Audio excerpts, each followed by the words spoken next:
Ladies and gentlemen, the world of professional wrestling never stops, and welcome to another ridiculous report. The world around us might be falling apart, but we get some great news. Rajah Jackson has been arrested. It's about damn time. Felony charges. We'll see what transpires. What if he ends up serving time or whatever. If he goes to anger management, whatever. It's a good result. There need to be some kind of repercussions, consequences for Rajah Jackson brutally attacking Syko Stu during a KnockX Pro Wrestling Academy event with like 50 people in the stands, just punching the shit out of his face over and over again until finally it was broken up. And if it hadn't been broken up, Syko Stu would be dead. But thankfully he's alive. He had lost teeth, face injuries, but nothing life-threatening. But Rajah Jackson deserves to spend some time behind bars or get that therapy he desperately needs. But this is a great news story. Finally, this guy needed to be held accountable.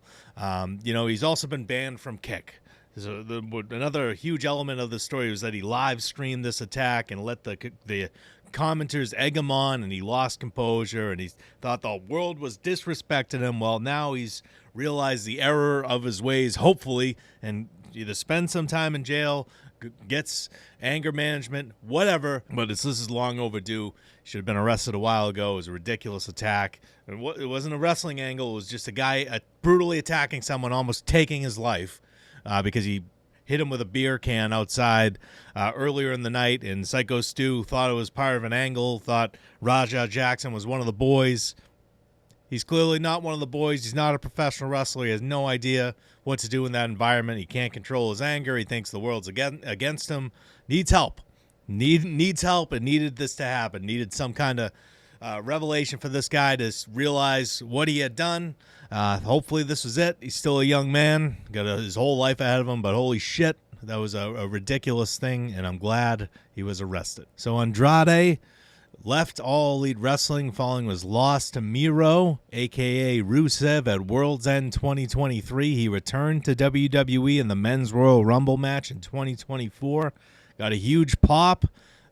Looked like WWE had huge plans for him. Then they clearly didn't. He was the WWE Speed Champion, which I'm not sure if that title or program even still exists. That's what they had for Andrade. And then towards the end of his time in WWE, his second stint in WWE, he was paired with Rey Fenix.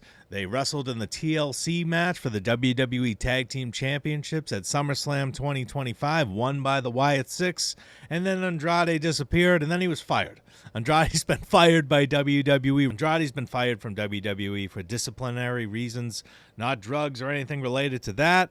It's just pain in the ass, apparently, or he had an issue with somebody backstage and they let him go. The issue was big enough for them to decide to part ways. They had plans for Andrade and Rey Fenix. They had plans for Andrade in the company, but he's gone. His second stint in WWE was very disappointing as well. I remember his first stint in WWE, I was like, wow, this guy's a former NXT champion. He came up to the main roster. I think he was still with Zelina Vega when he initially came to the main roster, and then they did nothing with him, let him go. He went to AEW. AEW did nothing with him. He left. Went to WWE. Now he's been fired. Maybe he was complaining about booking reasons. Maybe he was complaining about being in a tag team. Maybe he just wanted to be a single star. But Andrade, I don't know if he's worth all the baggage that comes with him. He's a great wrestler, but AEW is full of great wrestlers. They need people who can cut promos, and MJF decided to cut a promo on Andrade on social media. Andrade and MJF were talking shit to each other on X, and MJF decided to drop the hammer. He said, "I'll boot your face off this earth faster than Charlotte booted you out of your house, amigo," referring to Charlotte Flair divorcing Andrade last year. Andrade, we'll see what the future holds for him. He could go back to CMLL, and it would make sense for him to return to AEW. I'm just not sure if he's a difference maker at this point, but MJF seemingly starting up a feud with Andrade online, so we'll see if he decides to return to AEW in the months ahead. Looks like AEW is reuniting Anthony Bowens and Max Caster, a.k.a. The Acclaimed. Anthony Bowens was, the pride of AEW. They had this singles run seemingly set up for him, and then they just abandoned it, or it was just shown on Collision and 8 people saw it. I don't know what the hell happened there. Max Caster's been a jobber since the Acclaim broke up. He's issuing open challenges and just getting his ass kicked. A terrible use of Max Caster's talent. Again, one of the only people in AEW or wrestling at this point that can cut promos.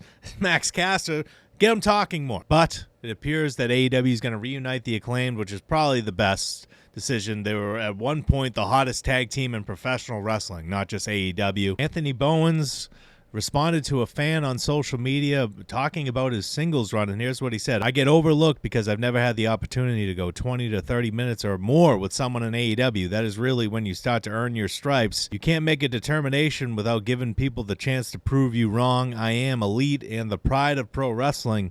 We'll see what the future holds for the Acclaimed and Anthony Bowens. I was kind of interested in his singles run, but it just... I don't even know if it happened. That's how uneventful and unimportant it was. Toni Storm recently made it known that she plans on spending the rest of her professional wrestling career in All Elite Wrestling. She had that really bizarre stint in WWE, especially on the main roster, with Charlotte Flair hitting her in the face with a cream pie just during the Vince McMahon days. It was terrible.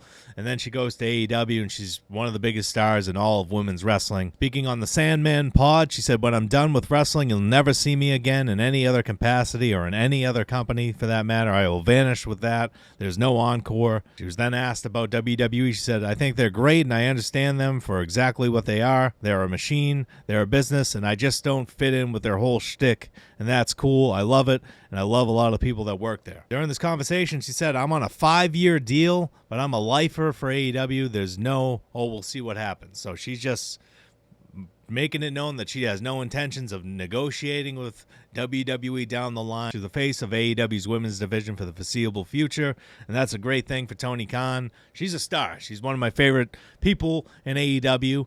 WWE had no idea what to do with her. She's great in this timeless gimmick. It's fantastic. She knows what she's doing, so I have no issues with Toni Storm. Wanting to stay in AEW, Juice Robinson, her partners there, makes perfect sense. Tony Khan's paying her a ton of money to work 1 day a week, and she's very popular. Why the hell would she ever go back to WWE? Makes perfect sense to me. Tony Schiavone, AEW commentator Tony Schiavone, has a message for wrestling fans criticizing All Elite Wrestling, speaking on his What Happened When podcast. He challenged wrestling fans to come up with a better card than Tony Khan, and basically told them to shut the fuck up. Here's what he said. So the critics were saying we weren't going to have a good card. Well, why don't we do this? Why don't we get one of those critics on here and have them book a card for us? See how they can come up with one. I'm all for that. Find them. Bring them on. Have them book a card. And as we have them book a card, have them go fuck themselves too. How's that sound? So Tony Schiavone, very sensitive about AEW criticism. Unfortunately for Tony Schiavone, the criticisms aren't going away. Fans have every right to criticize AEW. And my main criticism of AEW isn't that they don't know how to book a card. Tony Khan can book the hell out of a card. It's just the storylines that get fans invested along the way he's severely lacking. WWE reportedly has a very unflattering nickname for Tony Khan that they use backstage, according to the Wrestling Observer. If you remember a couple years ago, Tony Khan had a disastrous interview on the Ariel Helwani show, just wouldn't answer anything. It was just, I can't answer that. I don't want to answer that. It's not going to do anything for me to answer that. It's not best for me to answer that. Were all of his answers, it was painful. It was just one of the worst interviews I've ever seen. I don't know why Tony Khan went on Ariel Helwani if he couldn't talk or didn't want to talk. It was totally counterproductive, and Helwani bashed him after it, and they traded words on social media, and Helwani called him a snowman.